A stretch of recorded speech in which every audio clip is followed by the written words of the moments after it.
je suis heureuse, ravie et sereine. Ça fait longtemps que je ne l'avais pas été, hein, depuis les présidentielles, très exactement. Donc ce soir, je suis très sereine. Je suis ravie parce que je sais que c'est la récompense du travail qui a été fait dans cette ville. Arriver en tête et aussi largement, alors même que les sondages me donnaient 6 points de moins, c'est plutôt une satisfaction. Vous savez, j'en vois beaucoup qui passent avec 60, 70%, etc. Mais ce n'est pas Aix-en-Provence. Il n'y a pas autant de listes qui s'affrontent. Et puis, Aix est une ville moyenne qui a beaucoup d'importance parce que c'est une ville à la fois d'entreprise, d'université, de justice. C'est une ville où il est très, très difficile de s'imposer d'aussi longues années. Donc, c'est un sentiment de paix, de sérénité, de joie, ce qui est rare chez moi. Je suis toujours dans la passion, mais là, c'est un sentiment de paix parce que je me dis enfin, les Aixois ont vu le travail qui a été accompli. Quand on voit les scores que je fais dans les quartiers populaires, on peut se dire que le travail de terrain apporté, mais aussi le travail de reconstruction de la ville, d'en faire une ville du XXIe siècle, tout en gardant cette histoire de 2000 ans d'existence, je crois que ça a payé. Et ça me fait plaisir. C'est le résultat, c'est la sanction d'un travail bien fait. Voilà. Alors après, je ne pense pas avoir beaucoup de problèmes pour l'avenir, sauf que il faut tout de même que les gens de droite se mobilisent pour le deuxième tour. Il ne s'agirait pas de perdre des voix, il ne s'agirait pas d'avoir un score ridicule, parce que si on se mobilise, eh bien on dépassera les 50%, même en triangulaire, et si on dépasse les 50%, ça veut dire également que nous aurons plus de représentants au conseil municipal. Parce que moi, j'ai toujours travaillé avec 41, 42 élus. J'aimerais bien que ça soit maintenu. Parce que nous avons une ville très complexe, où il y a d'énormes enjeux, et nous avons besoin d'élus pour travailler sur le terrain. Un maire a besoin d'être accompagné d'élus compétents. Voilà.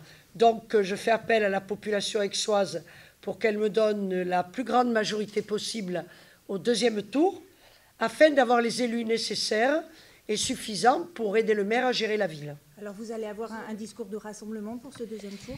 J'ai un discours de rassemblement en direction des Aixois.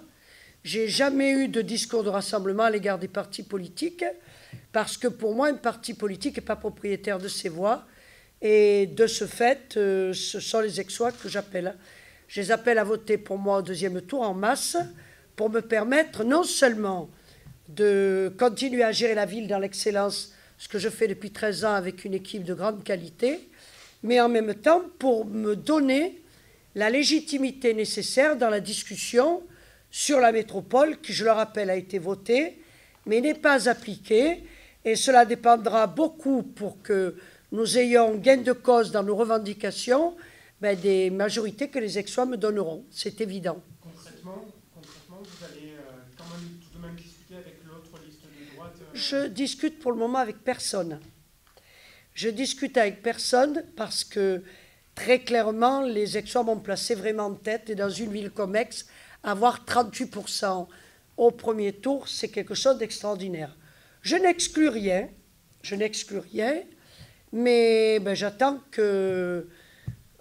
qu'éventuellement M. Genzana téléphone à mon équipe pour voir si on peut s'entendre ou si on ne peut pas s'entendre. Je rappelle quand même que si M. Genzana n'avait pas conduit une dissidence à la fois où il prétend lui être UMP et être UDI, nous serions passés au premier tour. L'ajout des voix fait que nous passons les 50%.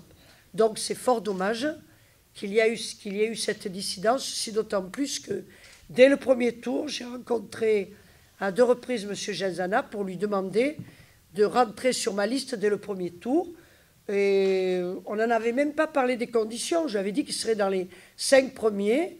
Il a préféré monter une liste dissidente qui nous empêchait de gagner la ville au premier tour. C'est fort dommage. Alors pour le reste, je vous tiendrai au courant au fur et à mesure s'il y a ou pas des négociations. Pour le moment, on se réunit avec l'équipe. On savoure d'avoir bien travaillé, d'avoir d'avoir un score qui est vraiment le score de remerciement des Aixois du travail qu'on a fait. À mon tour de les remercier de s'être déplacés pour avoir voté pour notre liste. Et je rappelle quand même qu'il faut regarder dans des quartiers où avant j'étais très en retrait par rapport à d'autres listes. Et ça veut dire que même dans les endroits les plus modestes, les gens savent apprécier le travail qui a été fait. Nous avons fait un travail de reconstruction des quartiers qui a été vraiment salué par les habitants. Et ça, c'est une grande victoire.